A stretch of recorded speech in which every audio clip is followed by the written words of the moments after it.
when they turned 18, but an Ashford woman waited until she was 93, casting her first votes ever in today's municipal elections.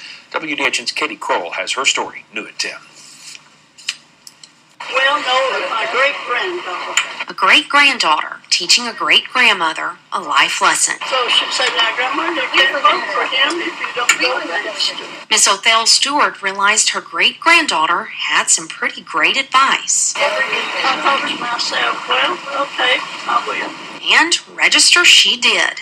And today, she put her right to vote to use. For the first time in my whole 93 years. And next year, well, in November, it'll be 94. Just in time for the presidential election, she'll celebrate her 94th birthday and cast her first vote for president. Miss Stewart says she's always had an opinion about politics, but now she's letting her voice be heard. Well, I could complain, but it wouldn't do no good. Today, she did do some good. Instead of complaining, she made a trip to the polls. And after casting a vote in a city she's lived in nearly her entire life, she was all smiles. Well, means a lot to me. I've never voted before.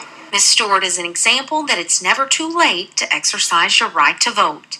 And that little white sticker is a reminder of just how important that right is. I just went in and registered and voted, and they put a sticker on me. In Ashford, Katie Kroll, WDHN News at 10.